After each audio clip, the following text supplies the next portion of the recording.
Hello, my name is Hassan Sorrells, and this is the Leadership Lessons from Great Books podcast, episode number 42. Today, we will be covering this little book, and I say little, not to be diminutive, but this little book, The Road to Serfdom by F.A. Hayek. And today we will be talking about F.A. Hayek's Road to Serfdom with Libby Unger. Hi, Libby. How you doing? I'm great. How are you, Hassan? Awesome. Terrific.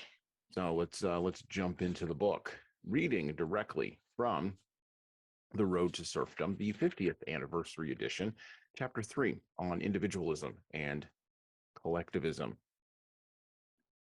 Before we can progress with our main problem, an obstacle has yet to be surmounted, a confusion largely responsible for the way in which we are drifting into things which nobody wants must be cleared up.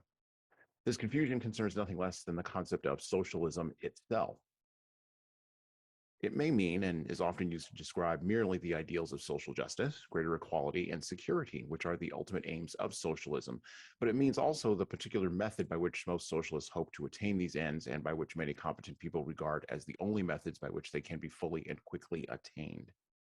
In this sense, socialism means the abolition of private enterprise, of private ownership, of the means of production, and the creation of a system of planned economy in which the entrepreneur working for profit is replaced by a central planning body. There are many people who call themselves socialists, although they care only about the first, who fervently believe in those ultimate aims of socialism, but neither care nor understand how they can be achieved, and who are merely certain that they must be achieved whatever the cost. But to nearly all those whom socialism is not merely a hope, but an object of practical politics, the characteristic methods of modern socialism are as essential as the ends themselves. Many people, on the other hand, who value the ultimate ends of socialism no less than the socialists refuse to support socialism because of the dangers to other values they see in the methods proposed by the socialists. The dispute about socialism has thus become largely a dispute about means and not about ends, although the question whether the different ends of socialism can be simultaneously achieved is also involved. This alone would be enough to create confusion, and the confusion has been further increased by the common practice of denying that those who repudiate the means value the ends. But this is not all. The situation is still more complicated by the fact that the same means, the economic planning, which is the prime instrument of socialist reform, can be used for many other purposes. We must centrally direct economic activity if we want to make the distribution of income conform to current ideas of social justice. Planning, therefore, is wanted by all those who demand that production for use be substituted for production for profit. But such planning is no less indispensable if the distribution of incomes is to be regulated in a way which to us appears to be the opposite of just. Whether we should wish that more of the good things of this world should go to some racial elite, the Nordic men, or the members of a party or an aristocracy, the methods which we shall have to employ are the same as those which could ensure an equalitarian distribution. It may perhaps seem unfair to use the term socialism to describe its methods rather than its aims, to use for a particular method a term which for many people stands for an ultimate ideal. It's probably preferable to describe the methods which can be used for a great variety of ends as collectivism, and to regard socialism as a species of that genus. Yet, although to most socialists only one species of collectivism will represent true socialism, it must always be remembered that socialism is a species of collectivism, and that therefore everything which is true of collectivism as such must also apply to socialism. Nearly all the points which are disputed between socialists and liberals concern the methods common to all forms of collectivism, and not the particular ends for which socialists want to use them. And all the consequences with which we shall be concerned in this book follow from the methods of collectivism, irrespective of the ends for which they are used. It must also not be forgotten that socialism is not only by far the most important species of collectivism or planning, but that it is socialism which has persuaded liberal-minded people to submit once more to that regimentation of economic life which they had overthrown, because, in the words of Adam Smith, it puts government in a position where, to support themselves, they are obliged to be oppressive and tyrannical.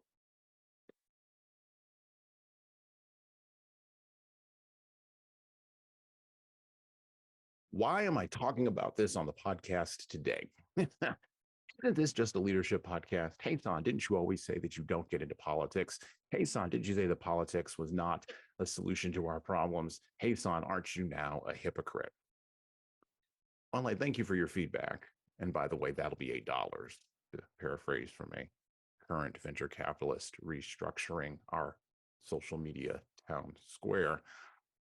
Look, the fact of the matter is that Friedrich Hayek, an Austrian and German, a man born in 1899 who lived until 1992, was an individual whose ideas influenced thoughts on libertarianism and the modern economic space that we all live in. And they were in opposition to the ideas of individuals like Karl Marx, like Lenin, the Russian, not the other guy, and many other folks who were dominant in the 20th century who genuinely believed, as Woodrow Wilson and Franklin Roosevelt and even John F. Kennedy did, who genuinely believed in the collective power of individuals and of the state to overcome, well, individual action.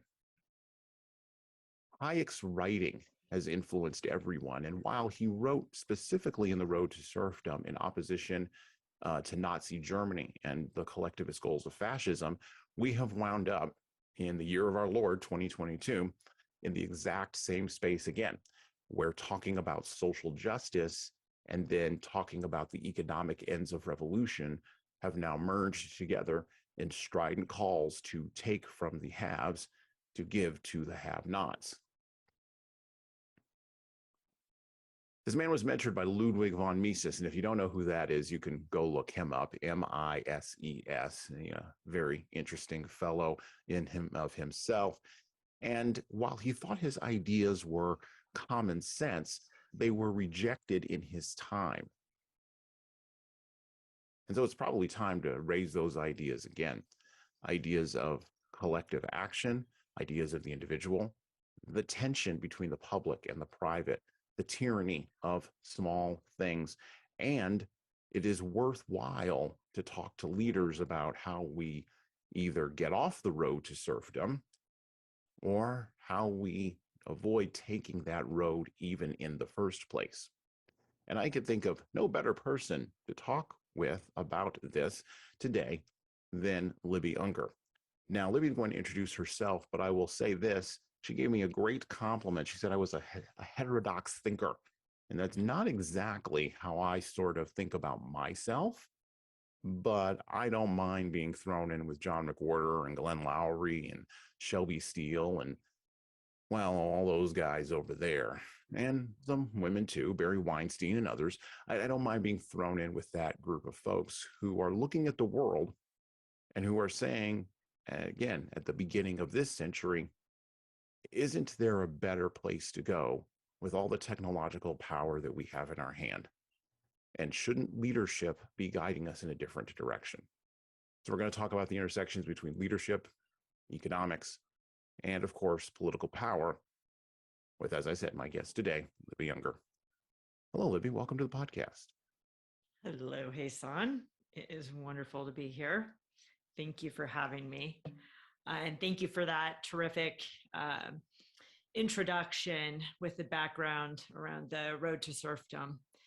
By way of my background, the first half of my career, I started in investment banking and M&A finance. Second half of my career was focused on creating value through business transformation, turnarounds, and new business startup. I've worked, in leading Fortune 25 businesses and down to proof of concept startups, both as an executive in-house and as a management consultant with the Big Four. And I think, one of the reasons I love that mix is because it keeps me well-rounded and constantly challenging my perspective and point of view. I am a systems thinker. I would not have identified myself as such, maybe more than 10 years ago. I didn't know what it meant.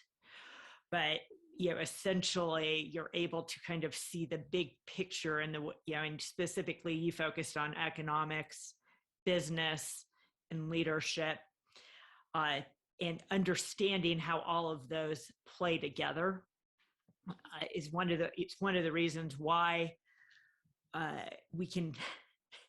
I look at these past 2 years and can see, I'm a sense maker and a truth teller. And what I mean by that is, I'm all about jumping on board with big, audacious missions. I also am very cognizant of how to get there and the trade-offs that you have to make in a constrained resource world in which we want all to thrive on our way to get there. How do we do it? And so the thing that I come to this conversation with is I'm not an expert on the road to serfdom. I am not an expert on politics or government and never wanted to be. That being said, reference to the VC that you noted who's trying to bring freedom of speech back through the Twitter platform at $8 a month. I do love humanity. Yes. I love humanity and I believe in humanity. I consider myself a pragmatic optimist. And I kind of left politics for for those who like, the game of rhetoric and policy. And I focused on business and how you create value for your customers and your ecosystem, your customers, your partners, and your employees, your investors, but always thinking of how do you balance the needs of all for the entire organization to grow. And so the way that I came to the road of serfdom, I likely read it in college and had no context for it at all. It was probably focused on World War II, Germany, Europe, what was happening there. I got it on a historical basis, but understanding the applicability in my lifetime was far from anything that I could conceive or understand or appreciate. I really felt that the conditions around that book at that time, when I read it, was relevant to that time, and we had moved on into an era of enlightenment. And basically we're moving up and to the right. If I'd read this book 5 years ago, I still probably would have felt the same way. I picked the book up, figuratively speaking, on a flight from the West Coast to the East Coast, and it was a free Kindle book.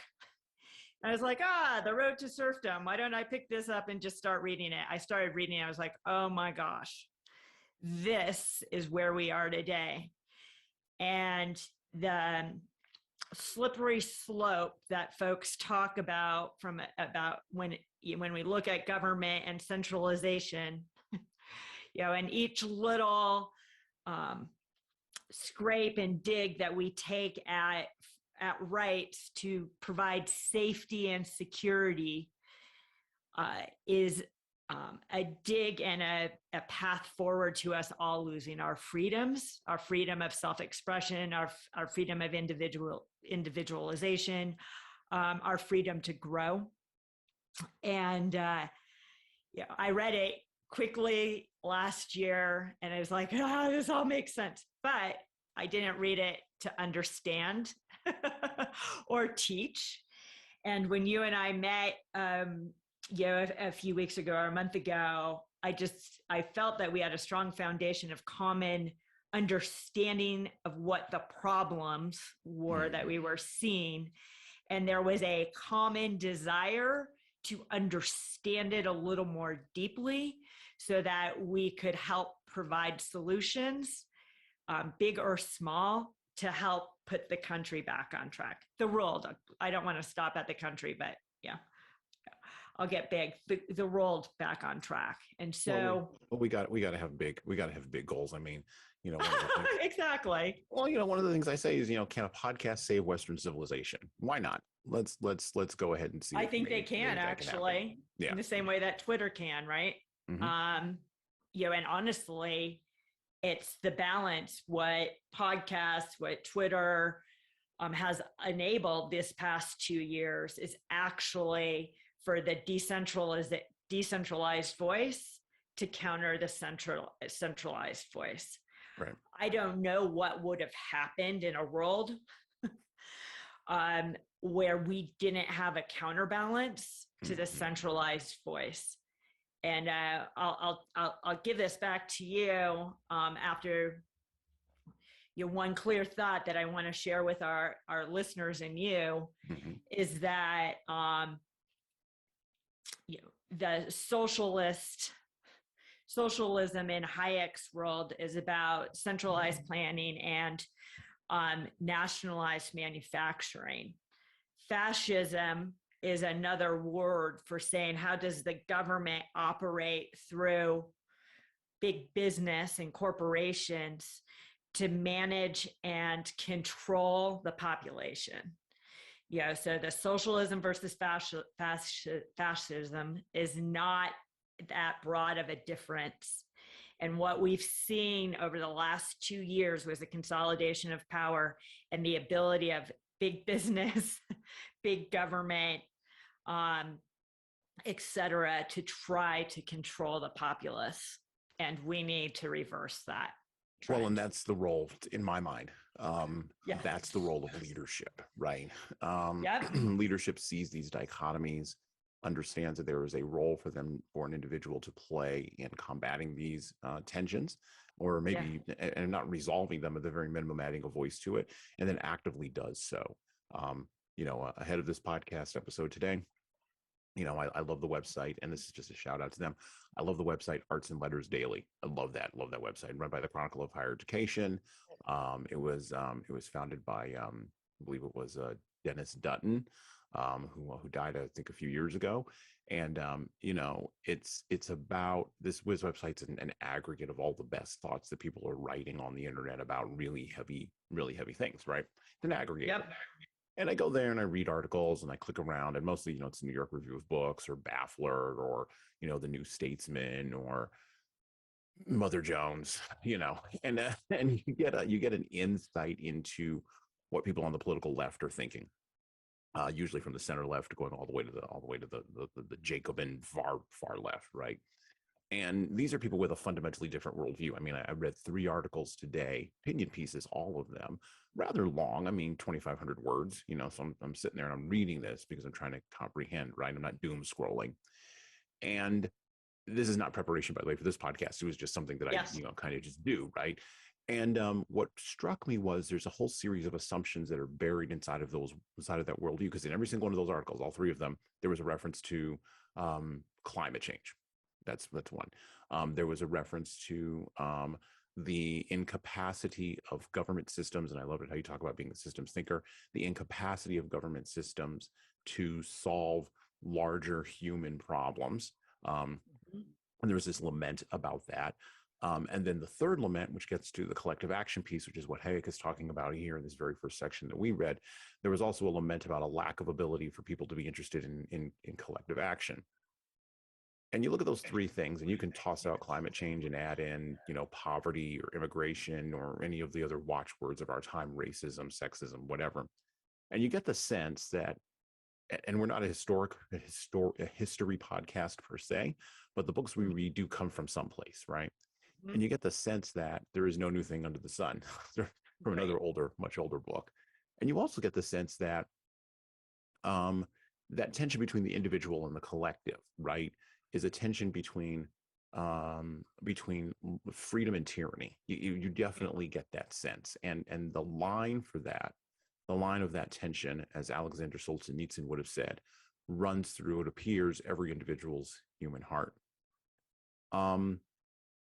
As a systems thinker, it's really hard to go to scale, right? From the individual up to the system, and then from the system back down to the individual. And that's what I try to do in some of my thinking. But I liked what you said there about systems thinking. I want to explore that just a little bit in sense making and truth telling. What truths do you think leaders need to take from Hayek about systems thinking and about how they need to change their brain? It's a really good question. And I think it gets into the one concept around the ends justifies the means. Mm-hmm. So it doesn't matter how we get there, just that we do. Mm-hmm. Versus it does matter how we get there. And the way that I think about that is from an individual perspective. Dan Pink has this concept that I loved around how to unleash intrinsic motivation. Mm-hmm. And a lot of leaders think that they motivate teams and individuals through the rah-rah mission, the hardness of it, assigning pay to performance. And you can get a little rational commitment and some rational motivation, but it's not sustainable. So the sustainable motivation comes from that intrinsic sense of motivation driven by mastery or growth. So are you learning? Do you have a sense of purpose? And do you have autonomy? And I think that last piece is really important. It's autonomy, mastery, and purpose. And we all define those things differently. So as leaders, our job is to create conditions where all people can thrive, where all individuals can thrive. So it's about understanding the diverse and unique needs of individuals. And so what we tend to do in high performing organizations is you'll set high guardrails or large guardrails around, what is our mission? How are we going to get there through kind of strategic initiatives and the metrics for success? And then, teams will organize and determine how they will get there until you get to the bottom unit and the individual. But our goal is to always have the decision-making delegated as far into an organization as possible, and the guardrails large enough where people feel like they have the autonomy in determining how they work. They have the ability to learn and grow in pursuit of delivering a new product, enhancing a new product, supporting a customer. But it's this concept around, again, mastery, autonomy, and growth. Mastery, autonomy, and purpose. And purpose does not have to be, I'm saving the world. Right. For me, like my purpose has been, the reason I love business transformation is because when people have the right information, the right tools, and the right skills to do their work, they have a hop in the step and their spark in their eye. And, I know that hop in the step and the spark in their eye and having the right tools and information to do their work actually delivers, great economic value to my customers, to my partners, to my employees, and to my investors. But we're doing it, in an engaged and purposeful way. So your purpose does not have to be a touchy-feely, I'm saving the world, but it could be, I want people when they're at work where they spend 80% of their time to have a hop in the step and the spark in their eye and working with team members in pursuit of a larger mission. The individual is about understanding that the collective, we've been in bureaucratic, environments and companies. Oracle comes to mind, and maybe we need to bleep that out so I don't get in trouble. But we all have ideas of like defense companies and old school tech companies where bureaucracy and command and control are in place, and they're dictating kind of how you work, lines of control and command, and the freedom of expression, innovation isn't great in those organizations. Employee engagement is extremely high in those organizations. And so we don't, maybe some people do want to be a part of those organizations and they have a place they can choose that. But we want to be able to create conditions where other companies where you innovate, you grow, and people always have opportunities to learn and grow. So I'll stop there. No. And that brings up, I mean, it brings up a number of points. By the way, that the one of the better ways to access the idea that Libby's talking about here from Dan Pink is through his TED Talk that he did in 2009 around his research on the science of human motivation. And interestingly enough, in that TED Talk, he says there is a difference between, or not a difference, a mismatch between what science knows and what business does. And so we have more information than ever before right now about what actually motivates people. And by the way, this is 2009. This was over 10 years ago now. We have more information in 10 years after Dan Pink about what motivates people psychologically. And yet you're correct. We still operate in bureaucratic, top-down, sort of 20th century modes of thinking. And we still expect people to lead in those modes of thinking. And yet everywhere around us, from the Great Resignation, which may have been oversold, who knows, right? But from the Great Resignation to COVID-19, the knock-on effects from COVID, we have seen individuals pushing back and demanding more autonomy, demanding more mastery, and demanding more purpose. We do a lot of work. I do a lot of work in advising startups. And, we've already talked about, the startup winter that's going to be happening, that's already started happening and will be continuing happening into 2023 and probably 2024. And the startups that are going to make it are the ones that have the fundamentals that are clear underneath them: sales, marketing, operations, how they manage the human capital that they have, their talent. But then also they are the ones that are going to attach those solid fundamentals to an actual practical purpose. And that's what leadership does. Not pie in the sky purpose, not we're going to go save the world. It's okay to say that out loud, but it's also okay to say, hey, we're going to save these people $50. Hey, we're going to save the customer a terrible experience. It's okay to say that. Should a purpose be uplifting and innovating and enlightening? Yes, absolutely. But there's also a dynamic here that also leaders struggle with in the modern era, where the Steve Jobs mode of leadership still dominates so much leadership thinking. And that is the cult of personality, the cult of charisma. And our podcast exists to say there's something past charisma, there's purpose, but there's also something past even purpose. And that's, what are you solidly doing at a practical and intentional level every day? And how are you showing up and doing that?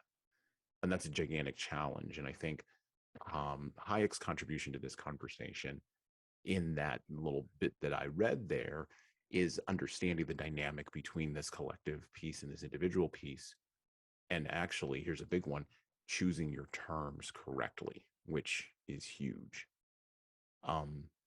Another big part of this, I believe, is the rule of law. So we talked about the difference between the bureaucracies and the startups. We talked about the difference between the big and the small.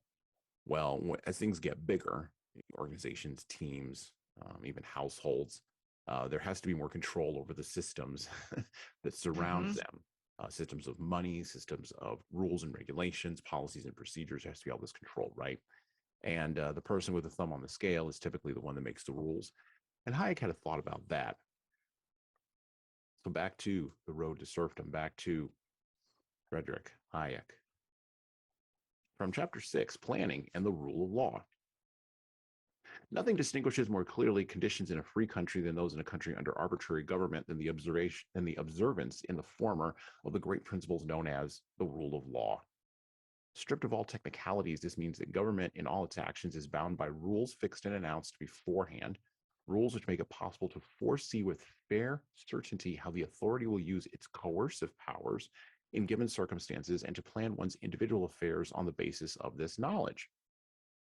Although this ideal can never be perfectly achieved, since legislators, as well as those to whom the administration of the law is entrusted, are fallible men, the essential point that the discretion left to the executive organs wielding coercive power should be reduced as much as possible is clear enough. While every law restricts individual freedom to some extent by altering the means which people may use in the pursuit of their aims, under the rule of law, the government is prevented from stultifying individual efforts by ad hoc action. Within the known rules of the game, the individual is free to pursue his personal ends and desires, certain that the powers of government will not be used deliberately to frustrate his efforts. The distinction we have drawn before between the creation of a permanent framework of laws within which productive activity is guided by individual decisions And the direction of economic activity by a central authority is thus really a particular case of the more general distinction between the rule of law and arbitrary government. Under the first, the government confines itself to fixing rules determining the conditions under which the available resources may be used, leaving to the individual the decision for what ends they are to be used. I love that, by the way. That's huge. Under the second, government directs the use of the means of production to particular ends. The first type of rules can be made in advance in the shape of formal rules which do not aim at the wants and needs of particular people. They are intended to be merely instrumental in the pursuit of people's various individual ends, and they ought to be intended for such long periods that it is impossible to know whether they will assist particular people more than others. They can almost be described as a kind of instrument of production, helping people to predict the behavior of those with whom they must collaborate, rather than as efforts for the satisfaction of particular needs. Economic planning of the collectivist kind necessarily involves the opposite of this. The planning authority cannot confine itself to providing opportunities for unknown people to make whatever use of them they like. By the way, pause there for just a moment. Lenin, if you read an article he wrote in Pravda, and I believe it was 1915, we covered it on the podcast here. Go back and visit it. I believe it's episode number 22. It's somewhere in the 20s. We talked about Lenin's great article in Pravda, How to Organize the Competition, with a question mark at the end of it. And by competition, he meant other people who were on the other side of him ideologically. Back to the book. It cannot tie itself down in advance to general and formal rules which prevent arbitrariness. It must provide for the actual needs of people as they arise and then choose deliberately between them, picking winners and losers. It must constantly decide questions which cannot be answered by formal principles only, and in making these decisions, it must set up distinctions of merits between the needs of different people. When the government has to decide how many pigs are to be raised or how many buses are to be run, which coal mines are to operate, or what prices sold shoes are to be sold, these decisions cannot be deduced from the formal principles or settled for long periods in advance. They depend inevitably on the circumstances of the moment, and in making such decisions, it will always be necessary to balance one group against the other, the interests of various persons and groups. In the end, somebody's views will have to decide whose interests are more important, and these views must become part of the law of the land, a new distinction of rank, which the coercive apparatus of government imposes upon the people.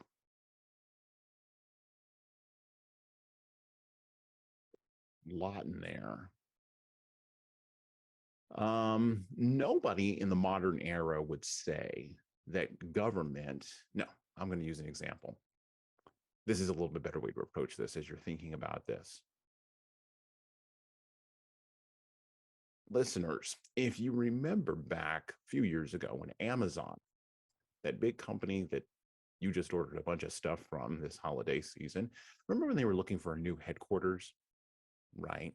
Remember how they made states, or not made, but they solicited states and cities to put together bids to see which state or city would benefit from having a second or third headquarter for Amazon. And remember, Amazon took on all these bids from all these cities and states. Economic planners of the bureaucratic and central kind in these various state capitals fell over themselves to pitch their cities to Amazon.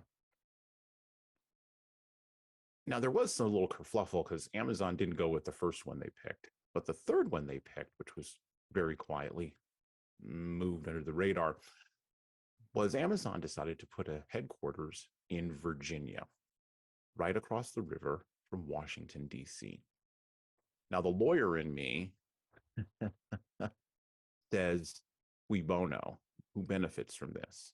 Why would you put a headquarters next to a city where technology and startup consciousness is not big? Why would you put it next to a place where bureaucratic consciousness is big? Someone's going to have to decide the rules of the game. That's what Hayek is saying here. And leaders know that the person who's closest to the person deciding the rules of the game gets the benefit from the rules. And sometimes even, as in the case of Amazon, and by the way, if anyone from Amazon wants to come on and dispute this, I would be more than willing to have that conversation, but gets to decide, well, how much funding they're going to give to the person who's deciding the rules of the game. This creates a soft tyranny. versus the hard tyranny of totalitarianism. This is the soft tyranny of culture. This is the soft tyranny of entertainment. This is the soft tyranny of the civil bureaucratic structure, the fourth branch of government, at least in the United States and globally. This is a way for leaders to mitigate risk analysis, because that's what business is about, mitigating risk. This also gets us into the box canyon of fairness versus favoritism, which was kind of brought home to me the other day. I used to always say, and I'm going to say it less and less, that fairness is a trap. And somebody got a hold of me on that the other day, and they said, listen, that sounds negative. You might want to change that. Fairness is a box canyon. Well, I think that person is correct. And if you don't know what a box canyon is, that's the canyon that in the Old West, John Wayne would ride into. The villains would be maybe on the other side, or maybe at the top of the canyon, or maybe inside the canyon. But every time you rode into the box canyon, there was a chance you weren't going to ride out if you were the hero in the Old West. We like fairness for ourselves, which we really actually call favoritism. And we like justice for the other guy. We don't really want justice for ourselves. And so, whom does the rule of law actually serve in a system where large bureaucratic organizations are putting their thumb on the scales and smaller organizations can't get to the scale, and mid-sized organizations are just scrambling around? We saw a little bit of this with COVID, and that creates a dynamic complexity for leaders. Libby, how can leaders avoid the box canyon, or maybe navigate it better, of fairness and favoritism? Again, you just wow me with your insights and in speech here. The Amazon headquarters debacle was extremely disappointing for a variety of reasons. But I'll get to the fairness and fairness versus favoritism. Everything is through transparency and reasonable application of the rules. So the example that I have here that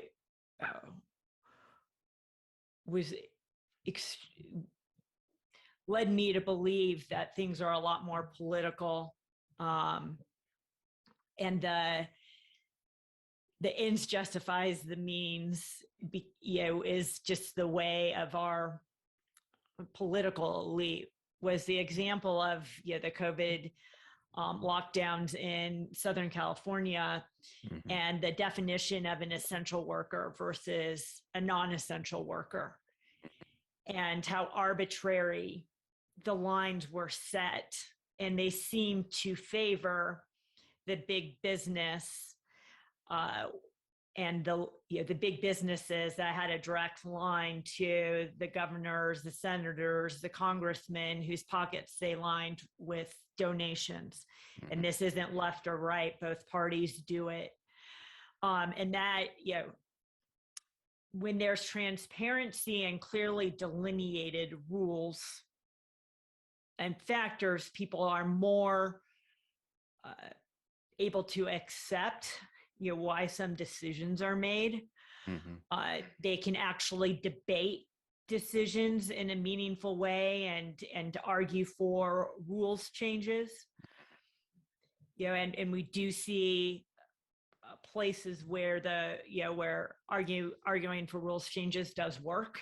Mm-hmm. But the example that comes to mind was how small businesses, and there was a restaurant in LA that had a vast amount of open air seating, and the woman was a sole proprietor and had spent thousands of dollars making it COVID compliant, only to be shut down by the city with arbitrary rules. And right next door to her was a Hollywood set that had craft craft services, Yeah. feeding the actors and producers and and everyone on the set. The conditions were the same from a practical perspective around what we were trying to avoid from from COVID, but from a reasonable common sense perspective, why one group could eat outside and provide food and the other one couldn't, it was extremely arbitrary.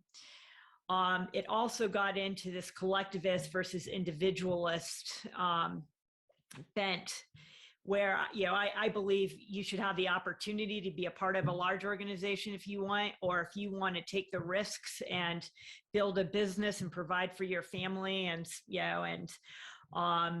community through small businesses, you should be able to do that.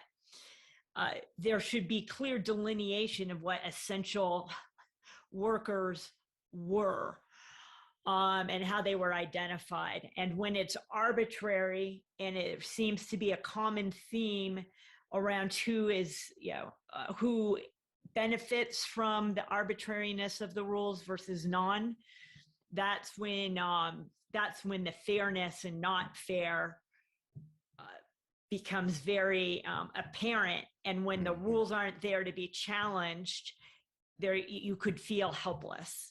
Yeah. Right. You can feel like everything is working against you. Yeah. So from a business perspective, the way you handle that is through transparency. Yeah. You have clear roles and responsibilities. Everyone's been in organizations where someone doesn't know what so-and-so's role is, and doesn't know what the other person's role is. And they're constantly pitted against each other, trying to make themselves look better. And it becomes more of a game of politics than of results. Versus when we have clearly defined goals and roles, in an organization, we know what we're trying to accomplish. You're not spending any time on so-and-so's not doing their job. You're spending time on doing your job because you know how you're going to be measured for success. You know how you're working with your fellow team members, and you know how you're contributing to the end state and goals of the business. So transparency, role clarity, mission clarity, all those kind of fun things help with creating the conditions for merit and fairness. Mm-hmm. But you also, from a transparency perspective and clarity perspective, clarity of mission, clarity of objectives, a balanced way of measuring things. And then balance being customer, partner, financial, employee, balanced metrics, and that we all know how we contribute towards, and constant, frequent communication and engagement at all levels of the organization. Mm-hmm. You do startups, it's rapid iteration and design. You never, you de-risk your bets. you don't need the command and control to limit risk when you're actually doing iterative and responsive design. So you're constantly responding, to your internal or external stakeholders' needs in a meaningful and systematic way. Most people don't. No. So the two types of listeners that we have to this show, we have folks who are in business and industry, right? Small, medium, large size organizations. We also have individuals who are leading in communities, right? Community leaders, think mayor, councilman, school board, yep. Those kinds of folks, right? When you're talking about the merger of those two ideas, the thing that I tend to think of, and I begin to think more and more of this, and Hayek really brought it home to me. And then, by the way, I read this book. The first time I read this book, I was like 19. And it hit me like a ton of bricks. It really did. Like it was almost like a reconfirming of everything I'd already kind of suspected. And I thought, oh my gosh, like this person put into actual language the things that I have suspected for a time. And then going back and reading it now in my 40s, I go, I'm blown away yet again. And so like, that's holy cow. Exactly the timelessness of this We're book. right there. Exactly. But back when I was 19, I didn't feel like I had it was more ideological. It was more sort of heady and reasonable. And now in my 40s, it's more practical, and it's more tangible, right? Um, you talk about, and I say all that to say this, you talk about how transparency, fairness, role clarity, these things for leaders are how they get out of the box canyon, right? Um, Somebody challenged me the other day and they said, pay transparency is going to be a really good thing. And I said, I'm not quite sure it will be, because I don't think organizations are ready for pay transparency. It's not that they practically can't do it. I don't think leadership is ready for that level of transparency and the spillover effects that will come from one person being hired 6 months ago to do the exact same work that someone's been doing for 10 years. And the person who's doing it 10 years has stagnated and has not grown, but their wages have increased. And yet the person who coming in is doing better than them for 6 months, sitting right next to them, is not making what they're making. And there's going to be some real problems here. And I know some organizations have in the past have gone in the background and have adjusted people's wages and have had serious conversations about, what people are owed and what experience is. But this is a milieu. This is a leftover of the industrial revolution processes of the 20th century. And this is why we're having a hard time wrapping our arms around this, because none of this happens at the speed of a tweet, either in a community or in a business. And so when we talk about fairness, we very often want it to be fast and instant, like that. There's a role that patience has to play in this. But when you say that, Right. people go, well, you're just holding up the old order. You just don't want there to be revolutionary change. Well, if there's revolutionary change, you're gonna burn the whole thing down. You see a little bit of this with ESG, a little bit. If you're going to do revolutionary change, you're going to burn the whole edifice down, and then you'll have nothing. And there's never an alternative placed forth of what replaces the thing after you burned it down. When we think about transparency, when we think about debate, when we think about role clarity, when we think about mission clarity, starting off, I like how you start off with that idea of who benefits and what is essential. What would you say would be at the top of that list?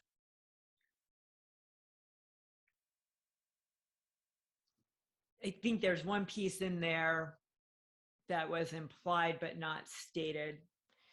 And when we get into the mission, the mission is kind of our why. The how is, who are we serving and what is the problem that we're solving for? Understanding that and understanding how we're uniquely positioned to solve for that problem. The metrics are about like, how do we measure success along the way to achieving, solving that problem? And from an organizational perspective, one of the things that we need to fight is the desire to continuously grow, not from a learning perspective, but from a status and ego and size perspective.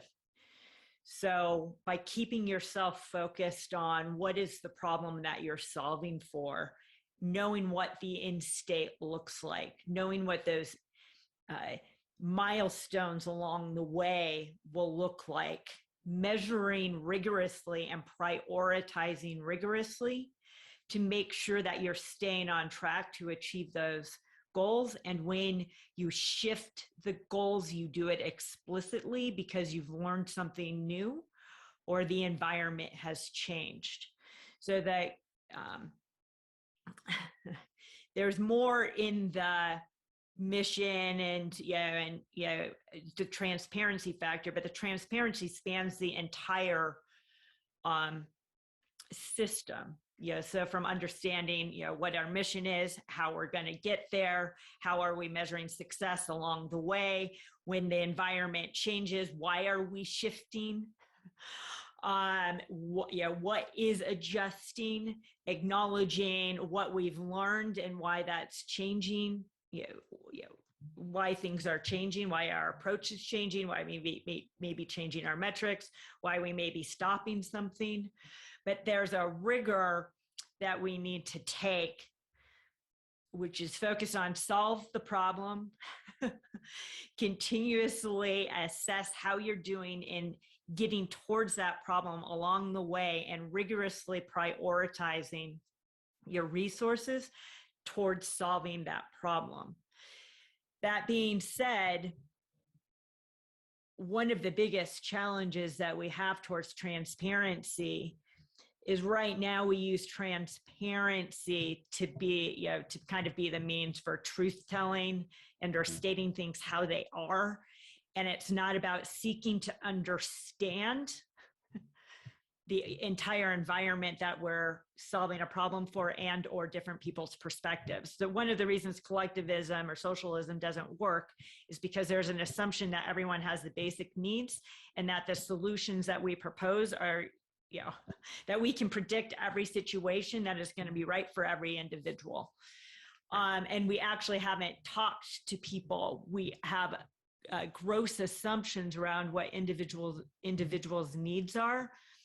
In order for us to start to align, we need to first listen to each other with the mindset of seeking to understand. What don't I know? So as a leader, my job is to create conditions for people to thrive, but it's to unleash their potential. And I first need to understand who they are. I need to understand their history and why they view things the way they view things. I need to understand their dreams and why they have their dreams. And then I need to understand what their sources of motivation are. And that can happen at an organizational level, a team level, and an individual level. And that's where we really need to just stop and pause and stop taking, we think that because we've read something or we've heard something from a biased perspective, that we understand the situation. And until you've actually dialogued in groups and one-on-one, we won't be able to bridge this gap. We are not far divided from where we want. The means just, the ends justify the means. I think those are just bad faith actors. There's 90% of us probably agree on, the ends and the means. We just need to listen to each other and align so we can start to move in the same direction. I will say I have never talked to someone who was maybe politically opposite of me without being able to come to agreement about something. Exactly, right? I never have. I've never been able to talk to somebody who was culturally the opposite of me without coming to some sort of agreement about something, right? Mm-hmm.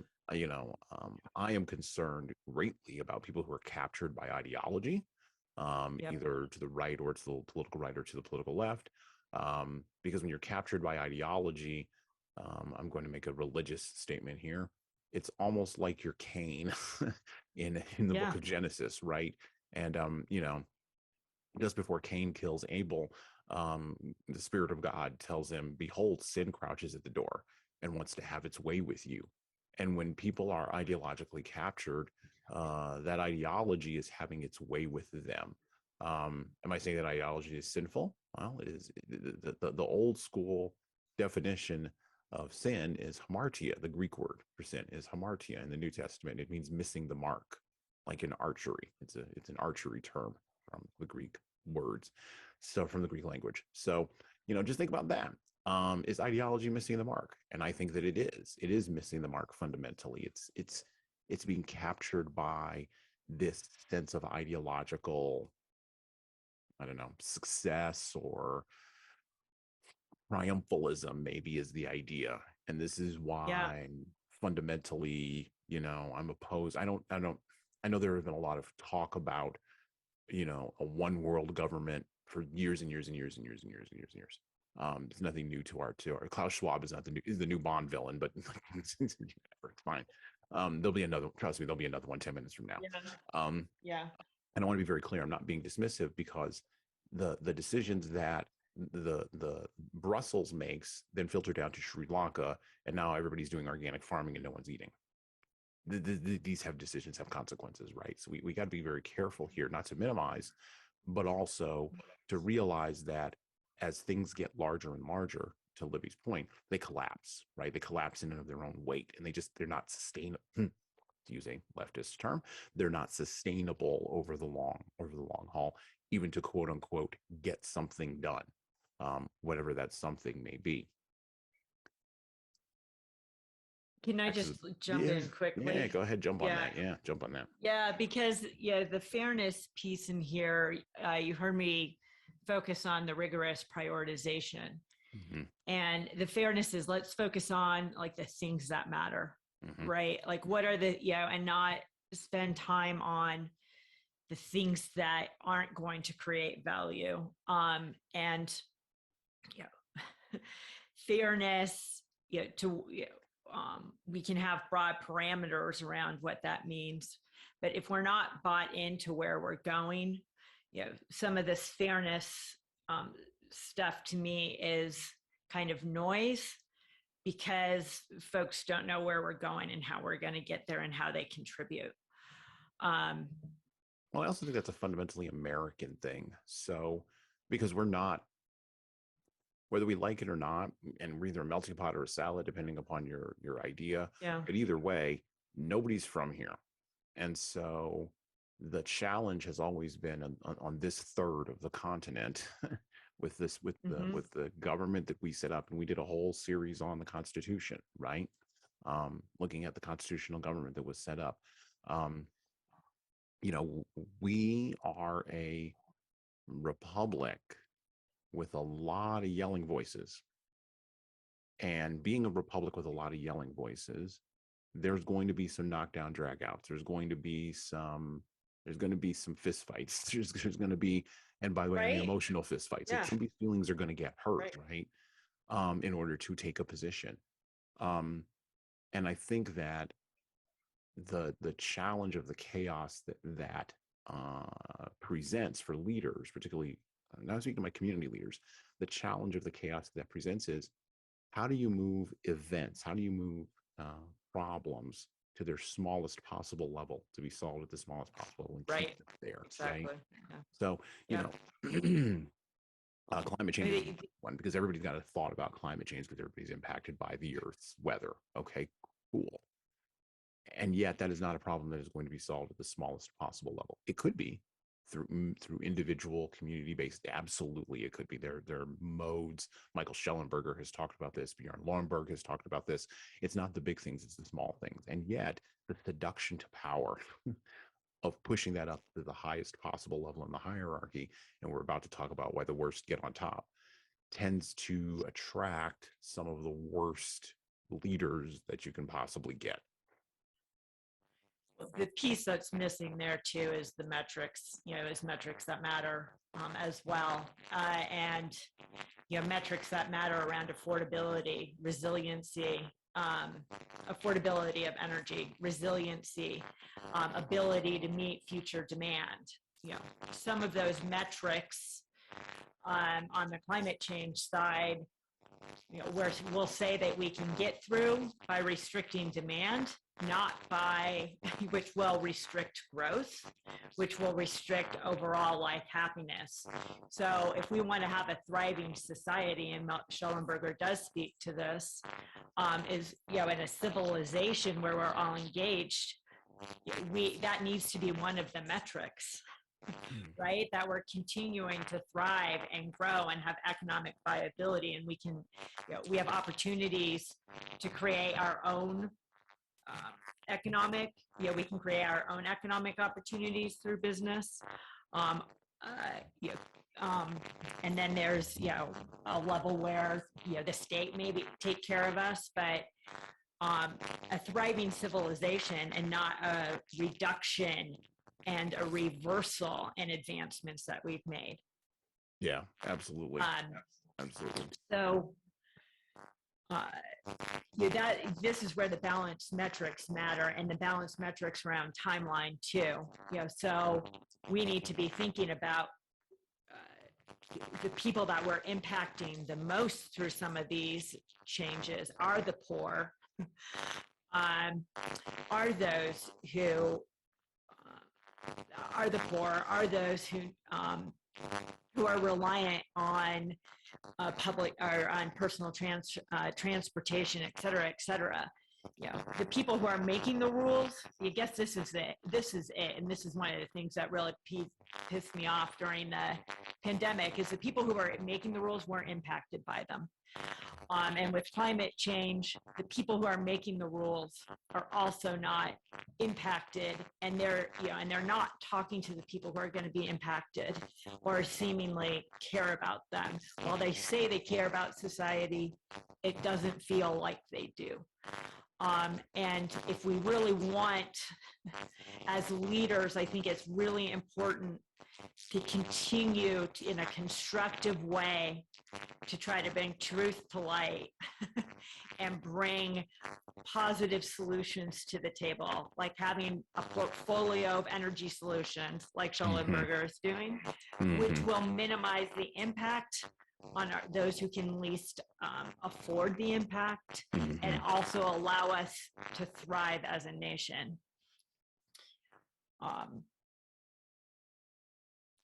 Yeah, so many places I'd love to take this. I know we have so little time. Yeah, and I'm trying to balance kind of the needs of like civic leaders with business leaders. Yeah. At the end of the day, don't get discouraged. We've seen these cycles before. We're all more alike than we're dissimilar. The key to moving forward is one-on-one and community conversations, getting off of our digital platforms, stop listening to the politicians, stop listening to media. None of them have us in their best interest. And when we start to talk, we realize that as you said, that we can always find common ground, and we can shift the direction our country and the world is going through local community action. Okay, I'm going to pause for just a second here because I'm getting a weird feedbacky static. I'm going to pause here. All right, back to the book. Back to The Road to Serfdom by F.A. Hayek. I have the one with the introduction written by Milton Friedman. This is the 50th anniversary edition, and I always do make a point to mention the edition and also mention the publisher. So this edition was published by the University of Chicago Press, and its dedication is to the socialists of all parties, which I think is very amusing. First published in 1994 by the University of Chicago, and again with an introduction by Milton Friedman. And on the back, it has a great quote from one of my favorite economists, Thomas Sowell. So, a giant in economic thinking. By the way, if you want to understand economics, go out and get his book, Basic Economics. It will actually really, really help you. Back to the book, back to this idea of why the worst get on top. Chapter 10 in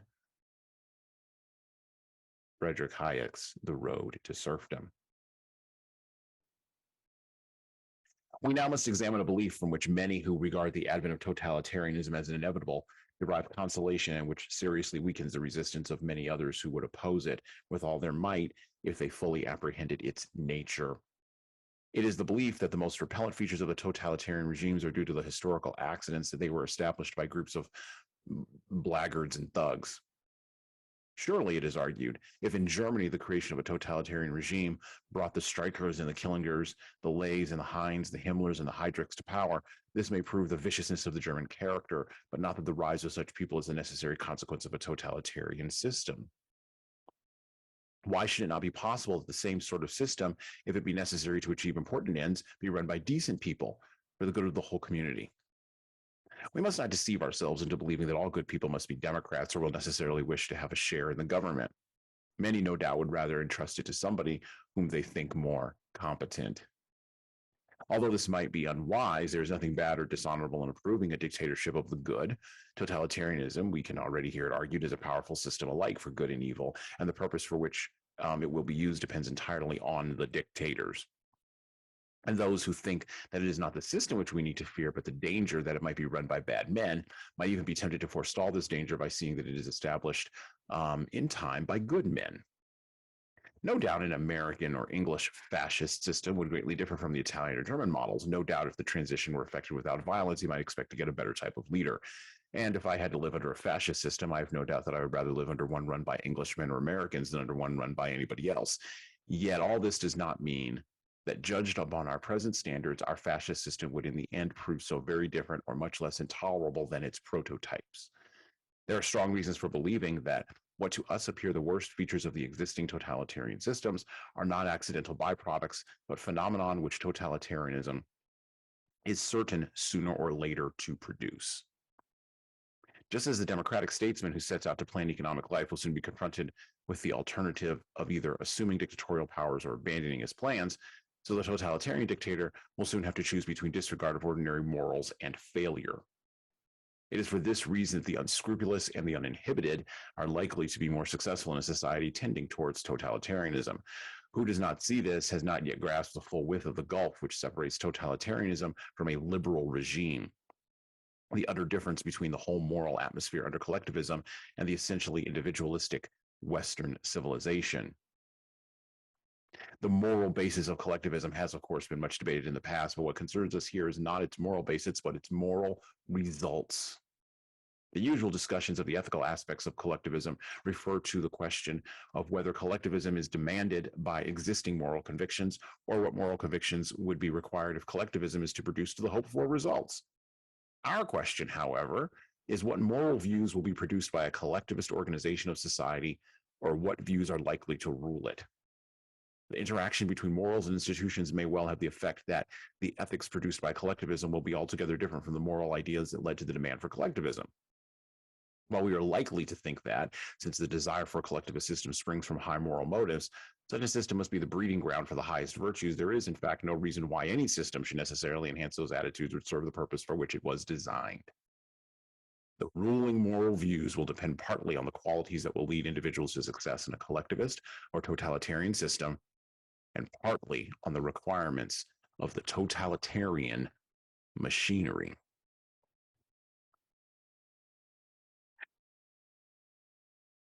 We just talked about trust and competency, rigor, role clarity, mission clarity.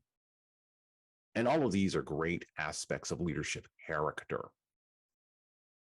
And we struggle with this idea of character. We struggle to get our arms around it because character is malleable and character can sometimes be situational, or at least the decisions that are based off of character can sometimes be situational. And it is hard to define, particularly in a world 120 years after we killed God. You know, that guy Nietzsche. And we've talked about Nietzsche before on this podcast, seemingly endlessly, because I'm fascinated by him because of how deeply his ideas infected the sub-basement of Western conceptions of character and goodness and moral and ethical virtue. When you cut off or remove God from the top of the hierarchy, then to what do you have to attain? And by the way, I'm not talking about the religious or Christian God. I don't want you to think about a little man or big man in the sky with a gray beard, a la Michelangelo. I want you to think about the conception of something being higher than you, and that you will serve that thing, as Bob Dylan infamously said, because you're going to serve somebody. That's just how it goes. In a totalitarian system, the man or woman who is operating inside of that system, who is a dictator, is serving that system because they're going to serve something. And the system itself has rules and regulations, has boundaries and barriers. It is a system, just like any other. And that system will warp an individual's character. We saw this repeatedly in the 20th century.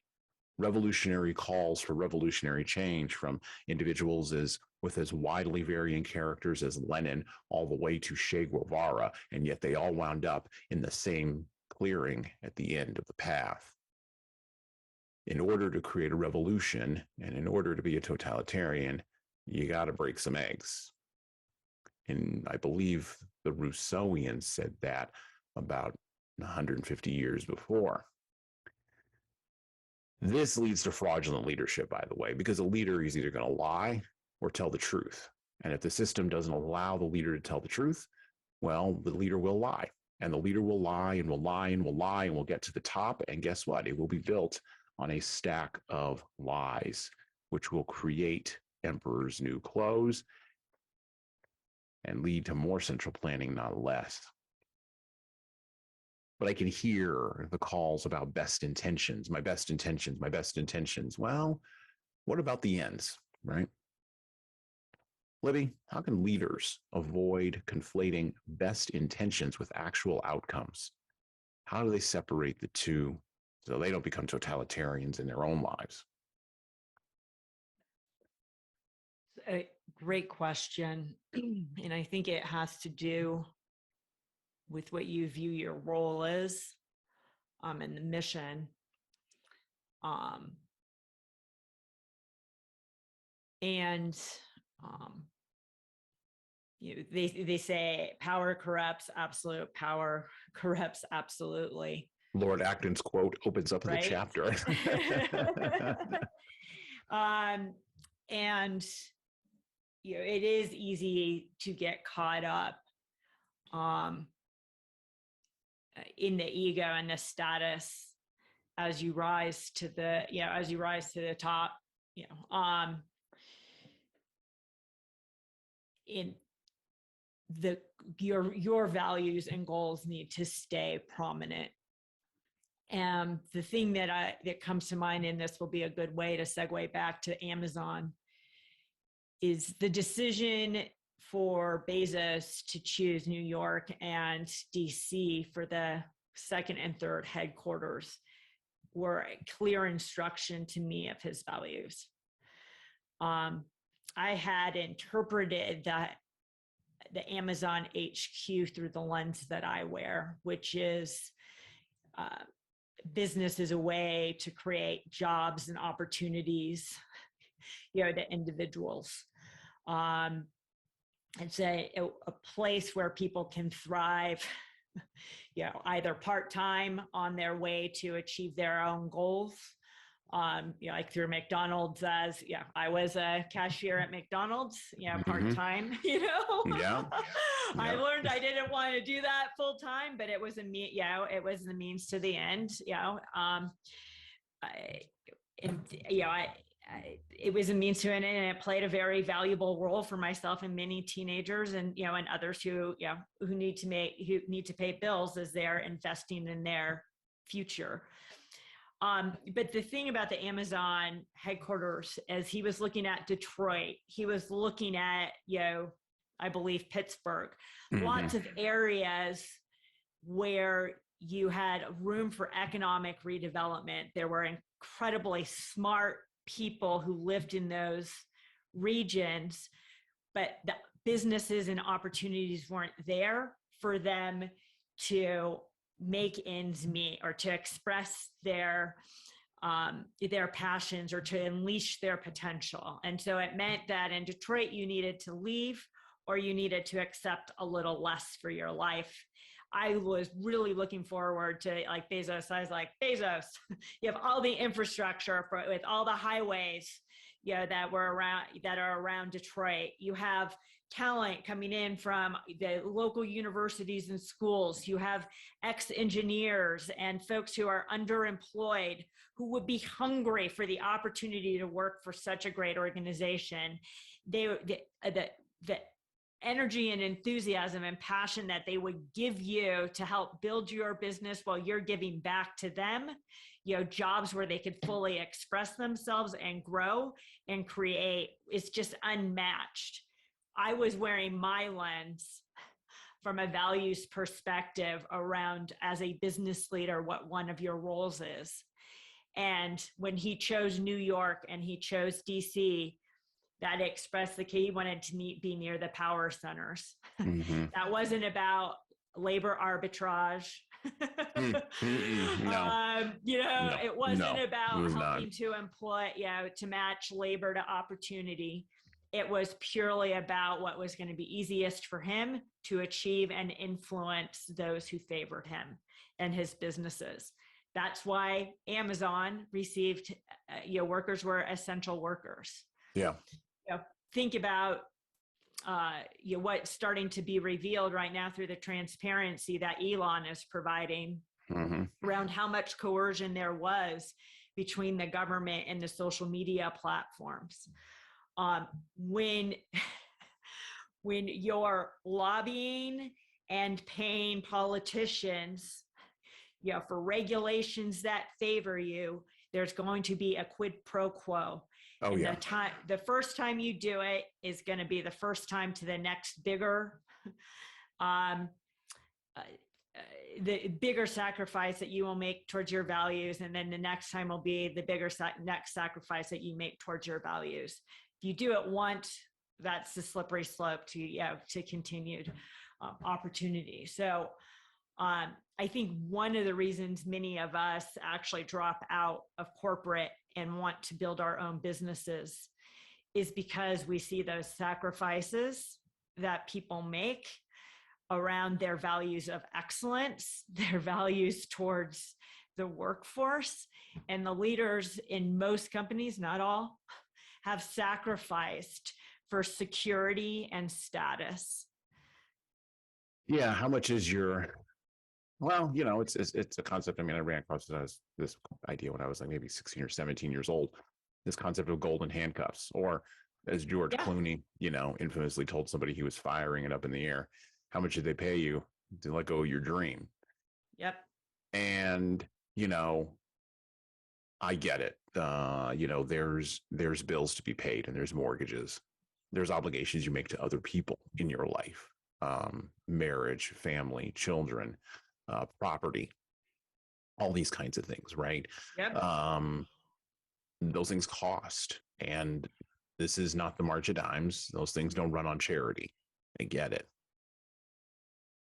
And yet, what kind of people do we want to be? What sort of leaders do we want to be? Heck, what sort of followers do we want to be? People go on and on about the nature of our political leaders, and this will happen again in a couple of years. Every couple of years it happens. People look around and they go, is this the best we can produce out of 300 million people? And I've started to say to people, yes, this is the best. You want better? You got to start at home. You want a better Jeff Bezos? You got to start with different lessons. When Jeff Bezos isn't 40, it's too late then. Or 50, it's too late then. You got to start when Jeff Bezos is 10 or 4 or 5. You have to start with Jeff Bezos' parents. And again, decisions that were made, right? How far back does character go? When does character start? These are challenging questions for leaders that also challenge the growth at all costs mindset, right? Which is really interesting to me. One last thought I have on this, and I'll frame it as a question. In any tyrannical system, any totalitarian system, you have amateurs and professionals. As a leader, how do I recognize the difference between an amateur who's just sort of pecking at me and a professional who's going to lock me in a gulag? Like, how do I, metaphorically speaking, how do I, how do I tell a Jersey someone who's going to cancel me versus someone that's just going to yell at me at like the lunchroom? Because Elon seems to have a really good idea of like who the professionals are versus who the amateurs are. And there's a lot of amateurs jumping around him like Virginia Jackrabbits right now, but there's very few professionals, and the professionals are the ones you got to watch out for. How do you tell the difference as a leader? How do you suss that out? That is a really good question. I always go in with an attitude of trust. I always go in with an attitude of I assume someone is good, and most people are. I think it's really easy to distinguish the folks who are in the seats and not in the arena. So most of what he's getting are just the folks who are in the seats. And it's really easy to distinguish that noise. The gladiators and the fellow gladiator or tiger or lion that you need to fight. That's a whole nother assessment.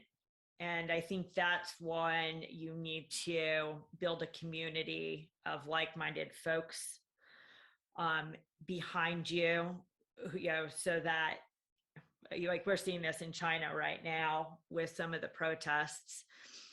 The reason we have censorship and isolation and otherism is to keep us apart from the masses, because the masses actually, again, 90% of us think more alike than differently, and they don't want us to talk. Right. So the second that we start sharing and talking to each other,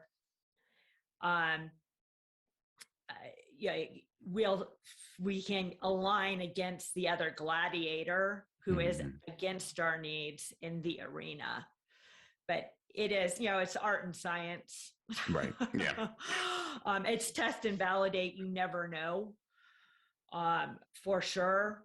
But I find that when that most of us are well-intentioned, most of us want what's best for everyone, and will work towards a positive good.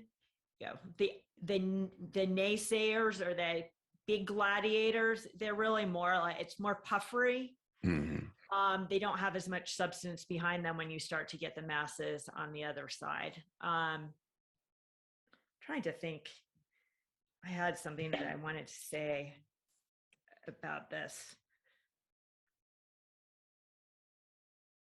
We're seeing, we're seeing it actually play out on Twitter quite well, as there was just tons of noise, from all the, actors and politicians, and, basically all the virtue signalers, dooming the world. And when you don't give them energy, it goes away. Right. Like they need the energy, they need the negative counterbalance. When it's not there, when you don't give them energy, it's starting to dissipate. And he's not giving them energy. He's laughing at them, right? Right. Yeah. He's not saying you're wrong. He's not trying to argue. He's just laughing at them and behaving like they're, that they're water on Teflon. So, as leaders, you like 20%, I think that we say in business, in a change management space, 20% of the folks are always going to be on board with you. 20% are always going to be, naysayers and, and not on board. And your job is to motivate the middle 60. And the middle 60 will move. They just need to understand why and how. So knowing who that 20% is, you just don't give them time or energy. There's no swaying them. It's around providing a voice, a case for change, a path forward, a way for people to see what's in it for them, in the way that matters for them, and that will get the 60% to move and to follow you. People trust people who speak the truth, and what I mean by that is acknowledge the elephants and the smelly mooses in the room. Don't just paint this picture of the world being glorious or your enemy being evil. Actually provide some context and nuance, and say what everyone knows to be true, and you'll bring people on board very, very quickly. Speaking of which, back to the book, our last piece on Hayek. You're so good at these segues. I am.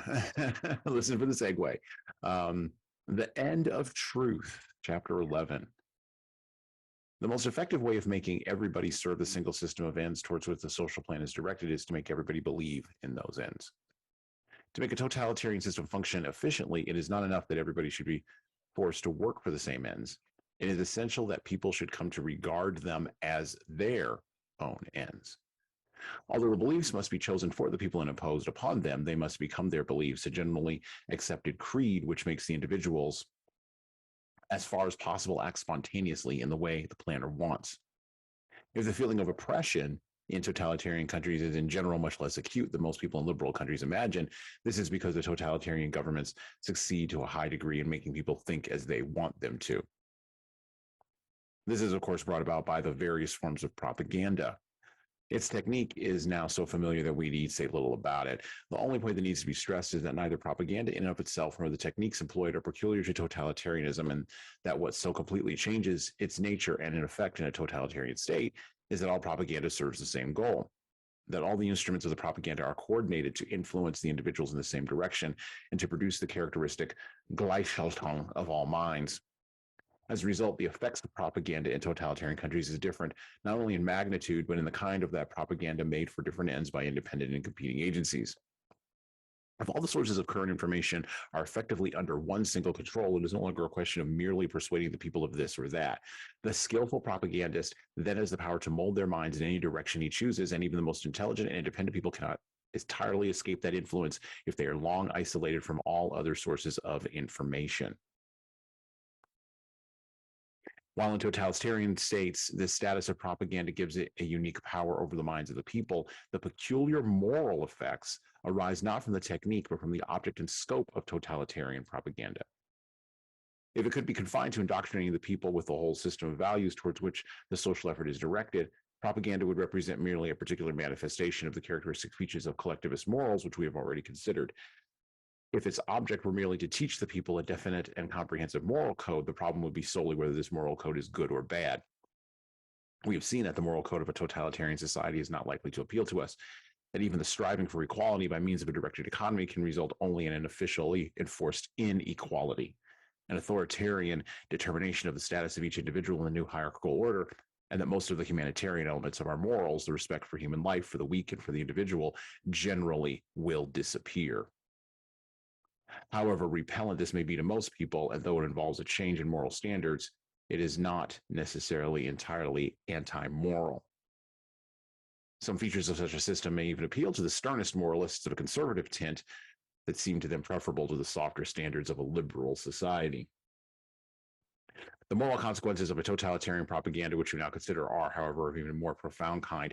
They are destructive of all morals because they undermine one of the foundations of all morals, the sense of and the respect for truth. From the nature of its task, totalitarian propaganda cannot confine itself to values, to questions of opinion and moral convictions, in which the individual will always will conform more or less to the views ruling his community, but must extend to questions of fact where human intelligence is involved in a different way. This is so first because in order to induce people to accept the official values, these must be justified or shown to be connected with the values already held by the people, which usually will involve assertions about causal connections between means and ends. And second, because the distinction between ends and means, between the goal aimed at and the measures taken to achieve it, is in fact never so clear-cut and definite as any general discussion of these problems is likely to suggest. And because, therefore, people must be brought to agree not only with the ultimate aims, but also with the views about the facts and possibilities on which the particular measures are based.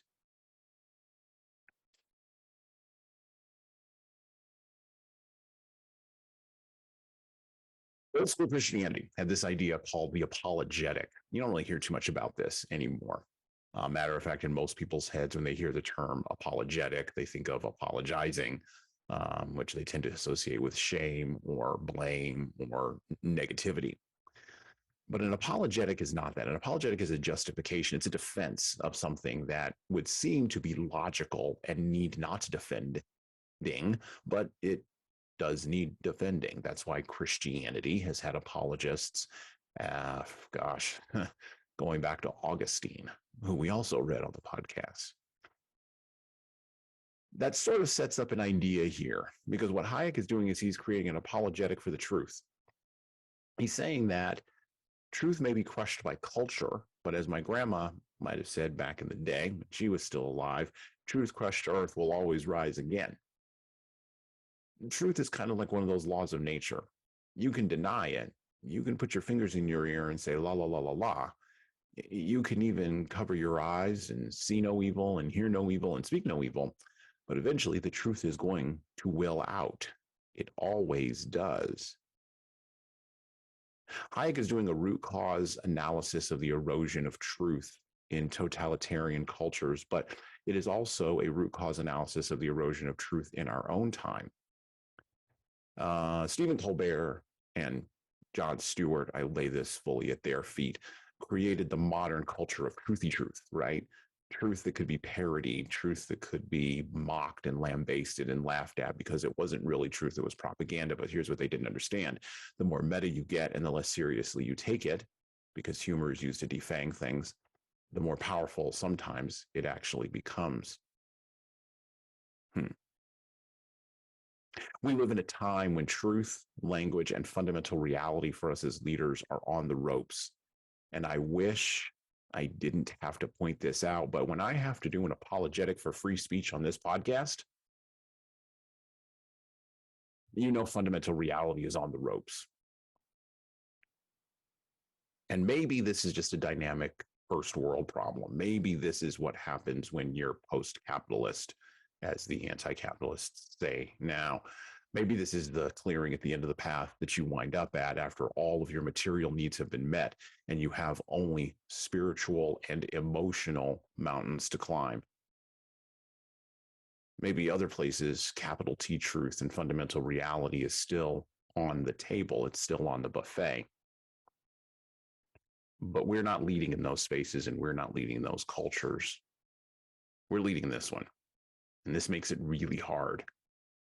So, Libby, as we turn the corner here, how can leadership serve truth in an age that seems to be defined by the end of truth?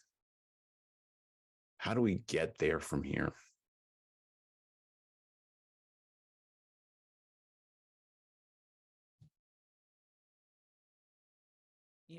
Hasan, the themes throughout this continue to resonate, but transparency and courage are both two that are extremely important. We haven't talked about courage, but let's talk about courage. I mean, that's one of the big three in our leadership, our leadership products. We have a design. We call it we call it 3 C's. I can't get it out of my mouth. 3 C's of communication for leaders. Clarity, candor, and courage. Those are the 3 C's. And you can't get to courage without having clarity first, and you can't get to courage without going through candor, which means you have to talk about truth, and then you get to courage. So, no, let's. You're right. We haven't talked about courage. Let's talk about courage. Awesome. So courage, in this context, is about being the voice that being the one who's willing to say the emperor wears no clothes, right? And doing it as an adult, not the child who doesn't know better, but have the willingness to say what others see but are scared to say. I think one of the reasons these past 2 years we weren't seeing the protests in Europe and the protests in Australia and elsewhere. We were only seeing what was happening in the US and that's from a mainstream media and political perspective. But if you're watching elsewhere, you have BLM riots all across the entire world. It wasn't a US phenomena, but we focused on it in the US. The COVID protests, they were happening all around the world. And the reason that we weren't being shown them is because we might be inspired by knowing we are not alone. So courage is being willing to be the first person to say something, and being willing to risk your status in your community for what you know is right to say. Earlier, we were talking about how one of the reasons people may stay in their jobs or not question things is because, they need their job for money. They've made commitments, the golden handcuffs. Adam Carolla has said, and I love him because he said, I could always quit because I knew I had other opportunities. So he never had to make those types of trade-offs around questioning, his work, questioning his worth because he knew that he was smart enough to figure out opportunities on the other side. And so he had his non-negotiables. Mm-hmm. I think it's important for everyone to always be thinking, no matter what position they're in, what are your 3 different options? Make sure that you're always building skills to stay relevant in the marketplace that are needed elsewhere. So you have the ability to walk away from situations that are not aligned with your value systems.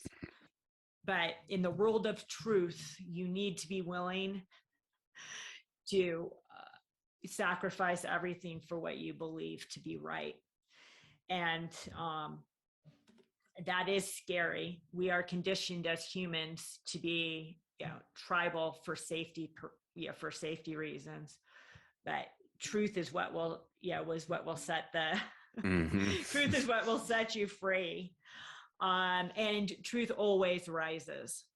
So, the reason you and I are having this podcast together is because we introduced concepts to each other to see what each other's appetites were to discuss. And we saw that there was someone who was willing to banter and discuss some things that we were seeing. Yep. We're not alone. And so have the courage to say what you see. Also, I'm not, I don't live in a world of shoulds and I must follow, or that I know it all. In fact, the first thing, whenever I'm faced with a new situation or meeting someone new, or as a leader, a big problem to solve, my first question is, what don't I know? Yeah. Yeah. And what can I learn from others? What can I learn from others, and what can they learn from me? And how do we, make the world a better place with our combined knowledge? Absolutely. Well, and I think that, I think that leadership can solve most any crisis and problem, even the most existentially damning ones. And I believe it takes individuals, fundamentally the hobbits. This is how I've been framing it this year for folks. It takes the hobbits standing up and deciding that this is just the line and this is it. And I do believe that millions of people have now been awakened to that fact. Now, what they're going to do with that, we shall see. But sometimes that translates into political action. Sometimes that translates into cultural action. But I do think the tide is turning. I cautiously say that. But I think it's turning in a direction where we may not have anticipated. And that always leads to places of either revival or either further damnation. It just depends. It depends on which direction you're going to go in. But leaders have a responsibility to lead from the front on this one. Words matter, and what words you're going to say matters. What you will be compelled to say and what you will not be compelled to say matters. From there, all else falls. All else comes. And so, saying that the emperor has no clothes sometimes means saying that the emperor doesn't even know how to say they have no clothes, because they're not even using the right words to fundamentally frame reality. And I'm a speaker and a talker. This is a podcast. We got to get the right words. We have to do that in order to fundamentally understand reality. Yes, go ahead. It's the balance of emotion and reason, and we have over-indexed on emotionally driven decision-making, and we need to get back to rational decision-making. You brought up candor. And so I think of Kim Scott and radical candor. Yes. And radical candor is about caring and wanting someone to be successful, telling them honestly what you're doing well, but also if you want to grow, if you want to contribute, these are the things that you need to focus on, and doing it from a place of honesty, but also wanting tough love, wanting someone to thrive. I look at the West Coast, San Francisco, LA, Portland, Seattle. Those cities are a sign of ruinous empathy. When you don't want to offend, when you tell people they're great, you don't want them to feel shame. You're trying to protect themselves from feeling what they already feel. Right. Right. Yeah. Yeah. No. Yeah. You're correct. Yeah. Yep. Helping them. How do you create a path and options for them to see that there is a path forward for them to live esteemed lives? And having those honest debate, radical candor that comes from a place of wanting the best for humanity, and knowing that the ruinous empathy leaves no room for growth. We got to be honest, and the path forward is tough, but nothing worth having is easy to accomplish. Why do some people love the self-made individual like Elon Musk? Why do others condemn him and love the lottery work? Mm-hmm. The lottery winner. Mm-hmm. Some people are jealous and ashamed of not wanting to work that hard. So they condemn someone who has more than they do. Yeah. But anyway, Well, it's courage and candor is two of it. Yeah. And love. Like, honestly, it's love, I want people to thrive. I don't want people to live in shame. But they have to move through it, like you have to acknowledge what they're feeling and why. What did they get? What were the root causes that got them to the place that they're at? What kind of self-understanding do they need? How can we help them out of it? Well, there's a very old concept, and we don't have time to talk about it today, but there is a very old concept around forgiveness and reconciliation. Martin Buber, the theologian, wrote about it many years ago, and it's a concept that is wrapped in beginning with forgiving yourself, and reconciling yourself, and then working in concentric circles outward. And that doesn't mean forgiving yourself in a sense that you're able to give your own self transcendent forgiveness. That's not what I'm talking about. What I'm talking about is moving along the path away from shame, away from, I love it how you put that, ruinous empathy, and moving towards a space of, the Jungians would call it full self-actualization. So with the Abraham Maslow types, but I don't think there could be full self-actualization. I think there can only be the journey towards there. And it's a process, not a goal.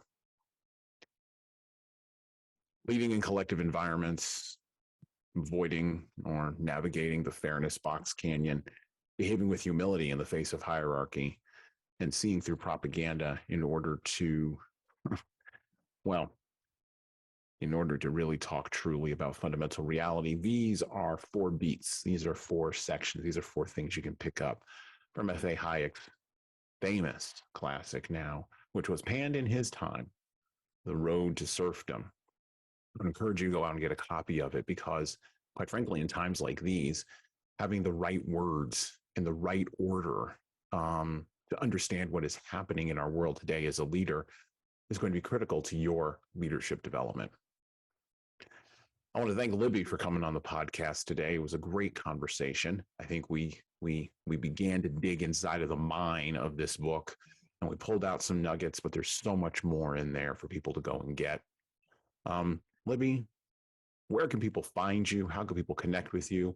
If they want M&A work done, if they want consulting done, how can they get a hold of you? What's the best place to go ahead and get connected with you? Find me on LinkedIn at Libby Unger, Unger, or email me directly at libby@luminola.com, and I'm sure you'll put that in the podcast notes. But I would, most of my work is done word of mouth, and I'd love to connect. This has been super fabulous. Hey, Son. the exploration into collectivism versus individualism.